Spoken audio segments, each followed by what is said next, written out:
Hello, my name is Eduardo Sandoval. This is Project 1 for Arch 1308 or Architecture Graphics 2 with instructor Munoz at El Paso Community College.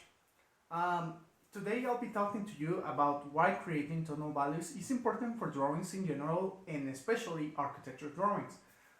Most of the content based on this video is from D.K Ching's Architectural Graphics book. To give some context, the human eye is able to interpret its surroundings by looking at patterns, more specifically patterns of light and dark.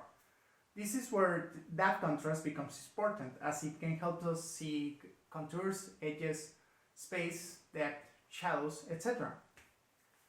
So you could say that this contrast, these tonal values, are the most essential part of our sight system.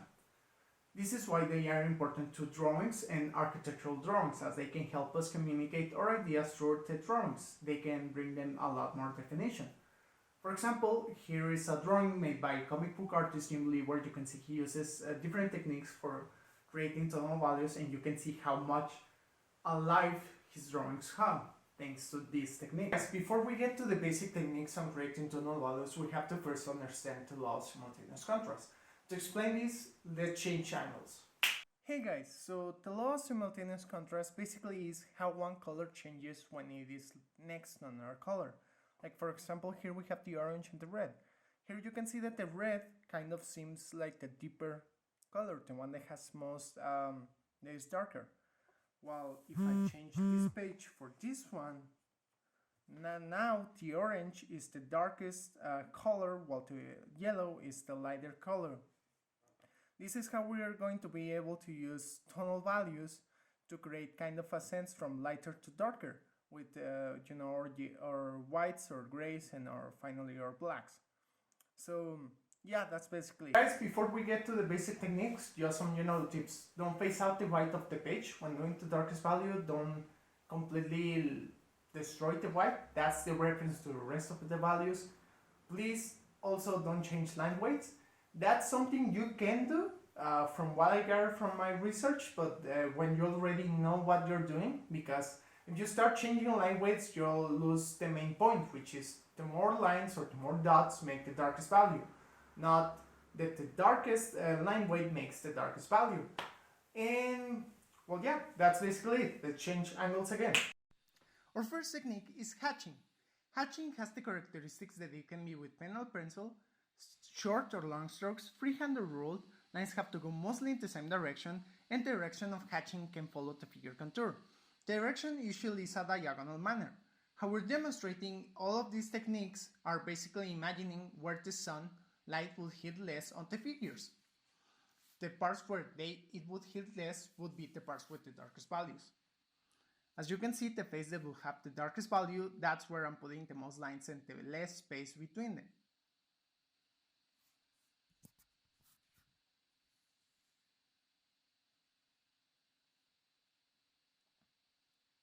Now we can get to the second technique. So cross-hatching. Cross-hatching is basically the same thing as hatching, but the lines have to go in different directions to make the effect of making kind of a net of lines. Same thing with the sun. So now let's start with the lines. You can see on the lower half, that's where we start putting the crosses, because that will be the part where the sunlight will start to fade out.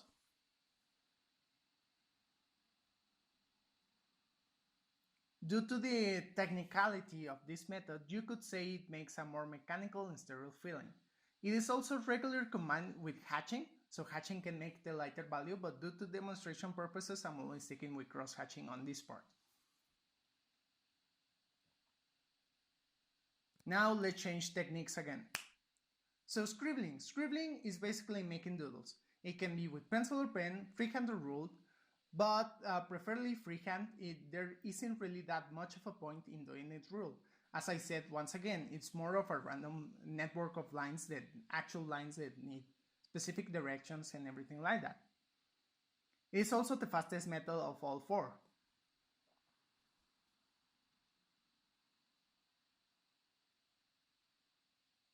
You can also make those kinds of doodles, but I think they look messy, so I would just stick with the curved lines or the jagged lines.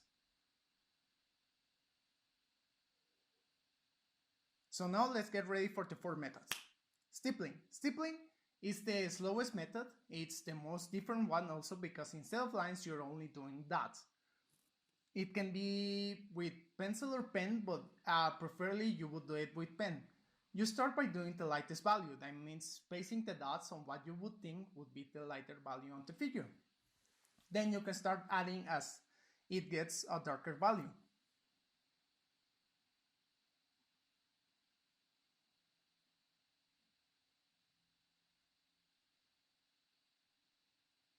As you can see, my pen is a little thin, but remember to not change line weights. That usually isn't recommended. So don't change line weights, stick with your thin pen. Again, it's the method that requires the most patience, so let's be patient about it.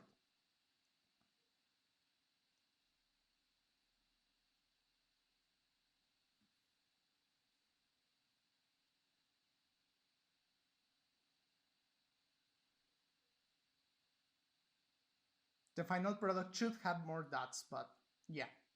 So that's everything for my part, guys. Those are the 4 basic techniques on creating tonal values when it comes to drawing on hand. When it comes to software, because that kind of gets into each software, I kind of didn't want to touch on that because this is just a basic overview.